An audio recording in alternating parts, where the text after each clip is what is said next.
Саламатсыздарбы, урматтуу телекөрүүчүлөр, назарыңыздарда маанилүү маек көрсөтсү, аны мен Гүлбарчын Молдоева алып барам. Мына ушул жайкы эс алуу сезону башталып, бүгүнкү күндө Ысык Көл облусуна агылган туристтердин дагы саны көбөйдү. Туризмдин чордону атыккан Ысык Көл облусунда быйылкы жайкы эс алуу сезонуна даярдыктар кандай жүрдү? Ошону менен бирге Ысык Көлдүн экологиясын сактоо боюнча анын айланасындагы мыйзамсыз иштерге бөгөт коюуда өлкө башчынын чыккан жарлыктары толук кандуу ишке ашып жатабы? Мына ушул темалардын айланасында бүгүн биздин суроолорго Кыргыз Республикасынын президентинин Ысык Көл облусундагы кармалыктуу өкүлүнүн орун басары Далиев Улан Эшенович жооп берет. Саламатсызбы, Улан Эшенович? Алгач сурообузда ушул жай кышы дебей туризмдин чордонуна айланган Ысык Көл облусунда ар жылы жайкысын баягы эс алуучуларды тосууга күчтүү даярдыктар жүрүп келет. Анан эң оболу ушул быйылкы жайкы эс алуу сезонуна кандай даярдык жүрдү? Мына ошого токтолуп кетсеңиз. Саламатсыздарбы, урматтуу телевизор көрүүчүлөр, урматтуу Ысык Көл облусунун тургундары. Туура айтып атасыз. Ысык Көл облусу негизинен туризмге өзүнүн географиясы ылайыкташкан. Биздин тообуз, суубуз, көлүбүз дегендей. Жылына биз болжол менен 1 миллиондон ашыгыраак, 1 миллион 200 тегерегинде туристтер келишет. Мунун ичинен 80%га жакыны биздин өзүбүздүн элдер эс алганды үйрөнүп калды, ички туристтер. Калгандары тыштан келген, башка биздин коңшу мамлекеттерден, чет мамлекеттен келген туристтер болуп эсептелет. Сиз айтып өткөндөй, туристтик сезонго бул даярдык көрүү эң оболу бул туристтердин коопсуздугу, ушул туристтерге шарттарды түзүү, мейманкана болобу, кызмат көрсөтүү жагынан болобу, кыскасы бардык жагынан да. Мына ошого байланыштуу биздин өлкө башчыбыз дагы ушул биздин көлүбүздүн экологиясын сактоо боюнча, коргоо боюнча кечиктирилген чаралар жөнүндө өзүнүн жарлыгын чыгарган. Бул жарлыкта 131 жарлыкта бул жерде Ысык Көлдүн экологиясын сактоо. Бул сактоо эмнени айтат? Бул билесиздер, акыркы жылдарда мына канчалык агым көп болсо, ошончолук баягы булгоо көп болот, таштоо көп болот. Ошол жашаган жайларда саркын суулар деген бар. Таза суу менен камсыздоо, мына ушулардын баарын камсыздоо бул тиешелүү министрлик менен жергиликтүү бийликке жүктөлгөн да. Ошол себептен мына былтыркы жылы 131 указ чыккан, бул жана саркын сууларды жок, тазалоочу курулмасы жок. Таза суу менен камсыздоочу, таза суу менен камсыз болбогон эс алуу жайларды иштөөгө тыйым салыпсың деп. Жалпы жөнүнөн Ысык Көл облусу боюнча 1127 чоң кичинеси менен эс алуу жайлар бар. Мунун ичинен 126-сында саркын сууларды тазалоочу курулмалары бар.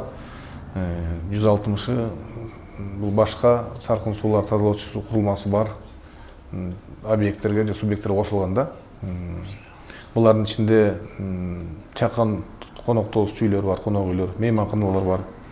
Бүгүнкү күндө ушул бизде маселе жаралып атат, ушул конок үйлөр көпчүлүгү айылдын ичинде жайгашкан.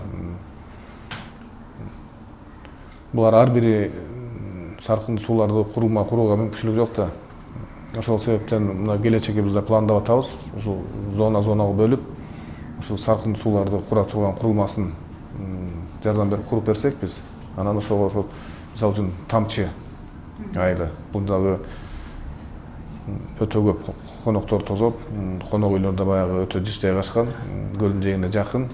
Ушундай айылдарга мисалы үчүн түштүк жээкте Тосор айылы бар. Ак Суу районунда да, кыскасы ар бир районда бар да. Ошондуктан биз ушул жеке ишкерди сен кур дебестен ушуларга да бир шарт түзүп берүү, ошол курулмаларды куруп берсек, ошого кошулуп, анан өзүнүн абоненттик төлөмүн төлөп берсе, бизде бул ушул баягы көйгөйдү чечет элек да. Ал эми чоңураак эс алуучу жайлардан бул 12-синде курулмалар жок, такыр жок да булардын. Булар бүгүнкү иштебей турушат. Болгону 12 эс алуу жайында жок болуп турат, Чоң жайларда. Андан тышкары мен айтпадым жанагы. Мына сиз айттыңыз 1127. Бул жалпылап айтканда конок үйлөр анын ичинде, санаторийлер, пансионаттар бар, жеке конок үйлөр баары биригип жалпылап айтканда 1127 деп айттыңыз. Бирок ошол жайкы эс алуу сезонуна даярдык көрүү алдында Жаратылыш ресурстары министрлиги тарабынан ар кандай ушул түзүлгөн комиссия мүчөлөрү менен биргеликте мына ушул жайларга текшерүү иштери жүрдү. Мына ошондо 800-дөйүндө саркынды сууларды тазалоочу курулмалары жок деп табылды эле. Биз бүгүнкү күндө мына жайкы сезон келди, туристтерди кабыл ала баштадык. Тагыраак айта алабызбы? Бүгүнкү күндө ошонун ичинен 1127 пансионат эс алуучу жайларынын ичинен канчасы толук кандуу иштеп жатат, канчасы курулмалары жок, иштебей токтоп турат. Мен жогоруда айтып өттүм. Бул 841 деп едиңизби? Мунун ичинде 829 жана конок үйлөр. Бул айылдын ичинде жайгашкан үйлөр. Бул жерде бир 20дан 30дан 50 100га чейин баягы конокторду кабыл ала турган үйлөр бар. Булардын саркынды сууларды тазалоочу курулмалары жок. Курулмалары жок. Негизинен. Андан сырткары чоң бул мисалы үчүн Каракол шаарында, Чолпон атада бул айрымдары жана центральный канализация бар го, булар кошулгандар бар. Алга кошулган мүмкүнчүлүк жоктор бул жана септиктер менен туруп атышат бүгүнкү күндө. Буга чейин указ чыккандан баштап ошол жергиликтүү администрация, айыл өкмөтү ар бир эс алуучу жайга, эс алуучу жайдын ээлерине тийиштүү извещениясын берген, билдирүү кагаздарын. Указ менен тааныштырган. Ар бир адам колун коюп берген ошол жердеги ишкер. Указ менен тааныштым. Эгерде мен ушул курулмам жок болсо, мен кийинки жылы иштебеймин. Указ менен тааныштым деп. Тилекке каршы биз койгон талаптарды аткарбагандар да бар. Мына ушул указ чыгып, указдын талаптарын аткаруу боюнча биз билдирүү бергенден кийин бир 14 пансионат, эс алуучу жайлар жаңы заманбап өзүнүн курулмасын курду, саркынды сууларды тазалоо боюнча. Эми дагы курабыз деп пландап аткандар бар. Себеби указда көрсөтүлгөн да ар бир эс алуучу жай өзүнүн эс алуучу сезонго даярдык боюнча паспорт алыш керек. Бул паспортко биз Жаратылыш ресурстары министрлиги менен биргеликте иштелип чыккан жобо. Бул жободо бул жерде тийиштүү министрлик бар, экологиядан, өзгөчө ырдалдардан жана жергиликтүү айыл өкмөттөн өзүнүн ушул уруксат кагазы болсо, андан кийин райондук администрация жайкы сезонго даярдык боюнча өзүнүн паспортун берет. Түшүнүктүү. Эми ушул 131 токтом боюнча сөз болуп калды. Бул жерден баягы түз эле указ боюнча деп коелу. Ысык көл экологиясын сактоо аны жакшыртуу айлана тегерегин болду. Бирок ошол эле учурда ошол курулмалары бар болуп туруп деле өзүнүн саркынды суулары түзмө-түз көлгө куйган жайларда аныкталып жатпайбы? Мына ошолорго баягы текшерүү иштери жүрүп жатабы? Аларга кандай чара көрүлүп жатат? Биз текшерүү кылабыз, бирок чара колдоно албайбыз. Себеби бул жерге өзүнүн экспертизасын кыла турган Жаратылыш ресурстары министрлигинин алдындагы комитет орган бар. Алар анализин алып, эгерде талапка жооп бербей турган болсо, алар жаап атат. Мисалы үчүн бүгүнкү күндө ак суу иштебей турат ошол. Андан тышкары Жети-Өгүздө да жаз айы менен бир социалдык барактарда чыкты эле. Жети-Өгүздөгү жанагы сыр чыгарган заводубуз Акжалгадан. Анда саркынды сууларды тазалоочу жайы бар экен, бирок эмнегедир жаз алды менен ал жерде бир ошол заводдон чыккан суулар көлгө куюлуп жатканы тууралуу айтты эле. Анын анык бышыгын текшерип билген болдуңуздарбы? Ал суу көлгө жетпейт. Ал суу сугатка пайдаланылат. Ошондой бир мыйзам бузуулар аныкталган. Ошол мыйзам бузуунун аныкталган ушул актын негизинде ошол ишканага штраф салынган. Штраф төлөп берди болуш керек ишкана. Эми ушул ысык көлдүн экологиясын сактоо боюнча сөз болду. Андан тышкары ошонун айланасындагы, мына мисалы көл жээгиндеги пляждардын абалдары, санитардык абалдарына токтолуп кетсеңиздер. Алар кандай көңүлгө алынып жатат? Быйылкы жылы деги эле ошол көл жээгиндеги кумдарды оңдоп түзөө жагы, анын шарттарын бир стандартка алып келүү жагы да каралып жатпайбы? Шаарларга, ошол эле райондорго тиешелүү пляждар кандай каралып жатат? Бүгүнкү күндө билесиздер, дагы бир указ чыккан. Мамлекет башчыбыздын 150 указ. Бул указда ошол чөлкөмдөгү ошол айылдык конуштагы тургундардын тоскоолдуксуз пляжга кирүү боюнча бүгүнкү күндө ар бир эс алуу жайда тосмолор алынып жатат. Бирок тосмолор алынган күндө сиз айткандай экинчи маселе чыгып атат. Бул жерде баягы баарына тоскоолдуксуз киргенде ал жерде адамдык фактор деген бар да.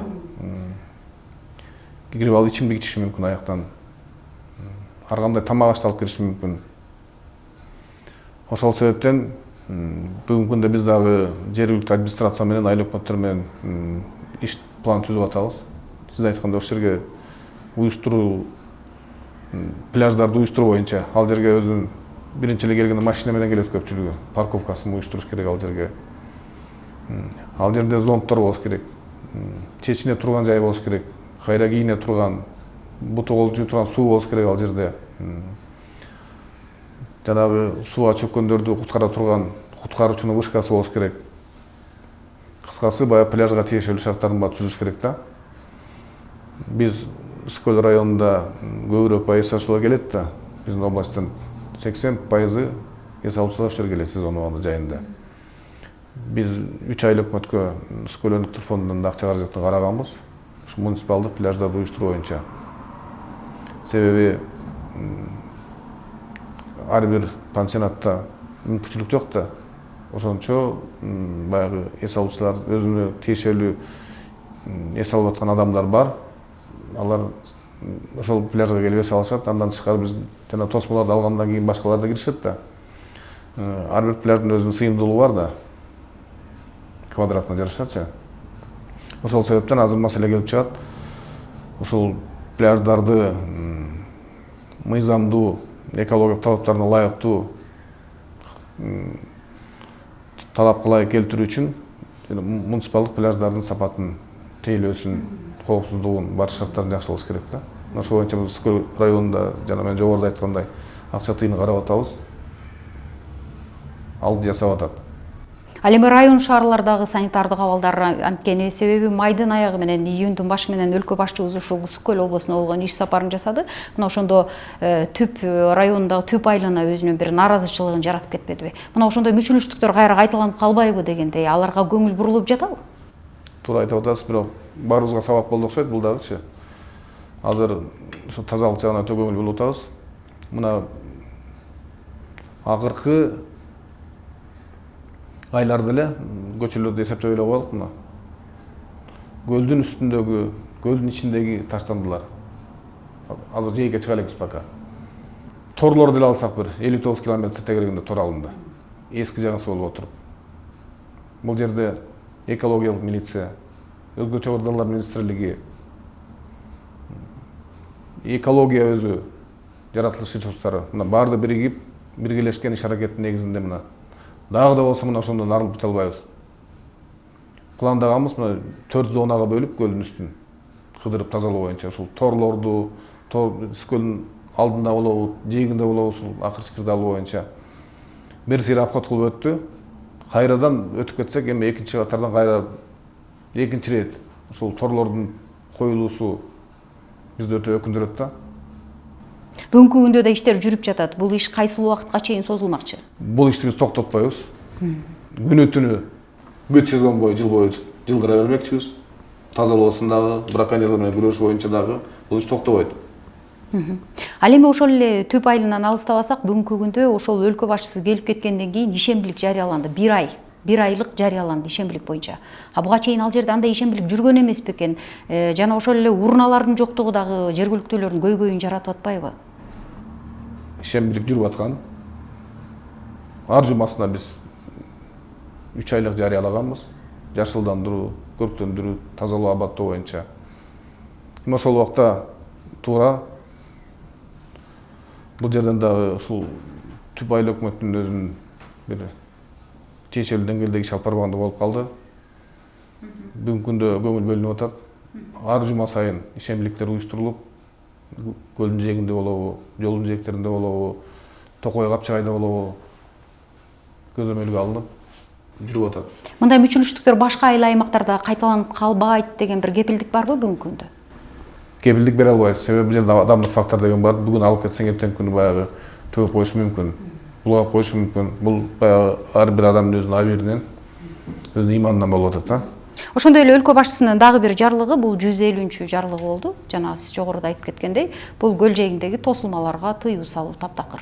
Тосулмаларды алуу. Бүгүнкү күндө тосулмалар эгер боло турган болсо, аларды демонтаждоо иштери жана аларды мындан ары курууга таптакыр тыюу салынды. Бул 1 жыл мурун чыккан жарлык эле, бирок быйылкы жылы дагы бул жарлыкка дагы жаңы өзгөртүүлөрдү киргизүү менен күчүнө киргизди. Өткөндө дагы ушул президенттин жана министрлер кабинетинин чечимдерин контролдоо башкармалыгынын атайын инспекторлору келип күтүүсүз текшерүүнүн алкагында мына ушул тосулмалар дагы эле жабык турганы жөнүндө аныкталды да. Буга чейин бул жарлык 1 жыл мурун чыккан жарлык эмнеге ашпай турган? Деги эле жергиликтүү бийликтин буга эмнеге күчү жетпей турат? Бул жерде туура айтасыз. Жарлыкта ал жерде бар болчу калиткасы болуш керек. Пляжга кире турган эгер тосмо болсо, тосмодо калитка болуш керек деген. Анан биз барыбыз күбө болдук, ал жерде калиткага кулп салып койгондор дагы кездешип калды. Мына указдын толуктоосунун негизинде мына бүгүнкү күндө биз толугу менен 90% алдырып бүтүп калдык. Эс алуу жайлардагы 100 метрлик зонадагы, пляждык зонадагы тосмолор алынып атат. Бул боюнча массалык маалымат каражаттарына чыгарып атабыз. Сөзүңүздү бөлсөм, ушул 90% жалпы областтын аймагында тосулмаларга тиешелүүбү же бул Ысык көл районуна гана? Эмес, бүт райондор. Биз жалпысын алганда баягы Ысык көл районун алабыз. Себеби бул жерде жыш жайгашкан эс алуу жайлар. Тосмолор ушул жакта көбүрөөк. Андан тышкары мынакей Жети Өгүз районунда да эс алуу жайлар бар. Бул жерде Марко Поло деген билесиздер. Кыргызстандагы жакшы эс алуу жайлардын бирөөсү. Бул жерде тосулмасы бар болчу, муну да алды толугу менен. Каракол шаарында бар. Бул жалгыз пляж, бул техникалык эсептелет, курулма болуп. Ал жерде баягы кемелер токтогон мурунку. Бул жерде баягы жарандардын коопсуздугу үчүн аны алууга болбойт. Анан алтын балалык бул жерде билесиздер, баягы мүмкүнчүлүгү чектелген балдарды реабилитация борбору.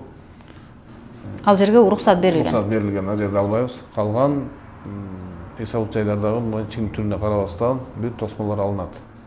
Бүгүнкү күндө ушул Кыргызстанга келген эс алуучуларга биздин борбор калабыз Бишкектеги Манас аэропортунда 20 миңден ашын буклеттер таратылып жатканы жөнүндө да маалымат айтылып жатпайбы? Мындай иштер бизде эмнегедир Ысык көл областында жүрбөй турган өңдө. Деги эле биз деле ошондой ар кандай багыттамасы менен биздин баягы көрө турган жайларыбызды айта турган бир атайын маалыматтык багыттама буклеттерди даярдадыкпы деги эле? Таратуу иштери жүрүп жатабы? Биздин Тамчыдагы аэропортубузда, кире беришибизде Балыкчы шаарындагы таратып койсок болот беле? Болот эле. Биз бул ишти, бизде дестинациялар бар. Туризм тармагында иштеген ушул дестинациялар аркылуу бул иш жүрүп атат. Андан тышкары эми ушул жанагы айттыңыз, бул жерге келген эс алуучулардын эң башкы маселеси бул коопсуздук маселеси деп. Бүгүнкү күндө ушул коопсуздук маселесин карай турган туристтик экологиялык милиция иш алып барат. Бизде алар көп тилде билген милициялык кызматкерлер болуп эсептелинет. Бүгүнкү күндө алардын канча кызматкери тартылды мына ушул коопсуздук маселесине? Коопсуздук маселесине бул жерде жеке эле экологиялык милиция эмес, жалпы Ысык көл облусундагы ички иштер башкармалыгындагы бардык милициялар. Анда элдик кошундарда да бар деп айтылды. Ошондо жалпылап санын айта алабызбы? Санын мен азыр так айта албайм. Бирок бул сезонго бүт ички иштер министрлиги өзүнүн кызматын кылып жатат.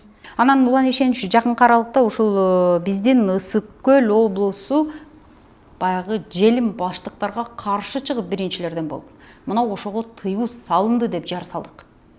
Бүгүнкү күндө бул маалыматты таратканы менен бирок аны көзөмөлдөөчү орган жок сыяктуу. Бул иш кандай көзөмөлгө алынып жатат? Чын эле таптакыр эле ушул желим баштыктарга тыюу салындыбы? Аны биз эмне менен алмаштыра алабыз? Бул дагы бир бүгүнкү күндө оор маселе. Себеби азыр кичинекей камоктордон баштап чоң соода борборлоруна чейин бардыгы тең азыр полиэтилен баштыктан пайдаланат. Кардар ошону таратып берет. Биз бүгүнкү күндө азыр элге түшүндүрүштөр менен гана чектелип калып атабыз. Себеби азыр бул Ысык көлгө алып келип аткан, ташып аткан ишкерлер менен иш алып барышыбыз керек. Бияка киргизбеш керекпиз. Ошол эле убакта ошонун кайра алмаштырыш керек да. Кагаз бир пакеттерди бериш керекпиз. Же болбосо бир башка бир экологиялык таза зыян келтирбеген, эгерде бир талаага түшүп калып жолго түшсө, баягы бир убакыттан кийин өзү зыяны жок болуп кете турган. Бул багытта бир пландар барбы? Ошол желим баштыктарды алмаштыруу жагы. Мына биздеги бир чоң соода борбору бул Глобус. Бүгүнкү күндө жападан жалгыз Глобус соода борбору ушул кагаз баштыктарын алмаштыруу иштерин жүргүзүп, азыркы учурда кагаз баштыктарын соодага чыгарды. Ал эми башка жактарда бул таптакыр көңүлгө алынбагандай. Биз ишкерлер менен да сүйлөшүп атабыз бул боюнча. Ошол соода борборлоруна жанагы кагаз көлөктөрдү берүү боюнча ошолор менен камсыздоо. Анын баасы дагы баягы жогору болуш керек да. Кардардын чөнтөгүнө ылайык келиш керек. Бул боюнча биз түшүндүрүү иштерин кылып атабыз. Пока ишкерлер бияка алып келип өзүнүн баягы ушундай чыгара турган, көлөк чыгара турган өзүнүн бир ишканасын коюш керек. Жалпы биздин областты камсыздай турган. Биздин да сунушубуз бар эле ушул. Биз канча биз койгон менен, эгерде бирөө таш кире берсе, жанагы эле баягы балык кармай турган торду биз күрөшүп атабыз. Ошол моментте кармап атат контейнер менен. Мына былтыркы жылы биз Дордойдон 105 баштык кармалды. Ичинде ар биринин ичинде 103төн тор бар. Дагы эле ал кирип атат да. Бирок учурда тыюу салынган ага. Киргизүүгө таптакыр тыюу салынганбы мына ошол торлорго? Тыюу салынган, бирок кирип атат да. Ошол эле сыяктуу менен салфан баштыктарды дагы киргизбеш керекпиз биз. Эгер такыр ошо менен жоёбуз, тыябыз десек. Туризмдин чордонуна айланып турабыз деп атабыз. Ысык көл облусу. Мына ошонун Борбор калаасы Караколдо таза ичүүчү суубуз эң көйгөйлүү маселе болуп турат канча жылдан бери. Бул таза суунун айрыкча жаз, күз айларында аккан сууну бир эле ичкен эмес, аны жуунганга да мүмкүн эмес. Бүгүнкү күндө биз туристтерди чакырып жатабыз. Бирок биз ошондой суу менен аларды үркүтүп албайбызбы? Эмне үчүн бул таза суу маселеси бул ушул күнгө чейин чечилбей келет? Туура айтып атасыз. Бул илгерки Советтер Союзунун убагында курулган курулма таза суу. Бүгүнкү күндө Европа өнүктүр банкы менен келишим түзүлгөн. 24 жыл толук таза суу менен Каракол шаар камсыз болот. Бүгүнкү күндө иш жүрүп атат. Ошондой эле Азия өнүктүр банкы менен мынакей саркын суулар тазалоо боюнча курулмасы курулуп, техникалык документтер даярдалып бүттү. Ал дагы 24 жыл Кудай буйрса ишке берилет. Бул боюнча бир аз тургундарыбыз кичине сабырдуу кылып турса, ар бир баягы финансовый институттардын өзүнүн регламенти бар экен. Ошол регламенттердин баарын өтүп бүтмөйүнчө баягы тездетип, же болбосо бир шаштырып аларды өздөрүнүн Бирок ошол эле учурда ошол убакыттын өтүшү менен ушул жергиликтүү тургундардын ден соолугуна да чоң залакасын тийгизип жатат да мындай суу. Тийгизип жатат, бул туура. Бирок бул регламент сакталыш керек. Келишим бар. Келишимден биз чыга албайбыз. Мындан тышкары ушул Каракол шаарында көчөлөрдүн аттарынын жоктугу дагы бүгүнкү күндө жергиликтүүлөрдүн, ошол келген туристтердин дагы бир чоң көйгөйлүү маселеси болуп турат. Баягы жергиликтүүлөр билсе керек кайсыл көчөнүн аты кимге берилгенин. Бирок ошол эмне үчүн илинбейт? Кайсыл көчө кайсыл экенин. Бир гана бир илинип турат Каракол депчи. Ар бир көчөгө барбаган Каракол деп. Бул маселе да бир учурда көтөрүлгөн, бирок дагы деле бул маселе чечилбей келаткан өңдү да. Туура, бул көрүп атасыздар, азыр жолдор жасалып жатат, тротуарлар салынып атат. Бул да жана көчөнүн аты илине турган табличкалар бул Кудай буйрса илинет. Каракол мэриясы тарабынан бул заказ берип жасалып жатат. Сапаттуу, заманбап, баягы тышкы келбетин бузбай турган бир жакшы материалдан Кудай буйрса бул да илинет. Ар бир көчөнүн номери менен жана берилген көчөнүн аты менен жазылып. Бизге берилген убакыт да соңуна жетип калды. Бизге убактыңызды бөлүп, маек куруп бергендигиңиз үчүн сизге терең ыраазычылык билдиребиз. Урматтуу телекөрүүчүлөр, көрсөтүүбүздү аяктайбыз. Эфир аркылуу амандашканча сак саламатта туруңуздар.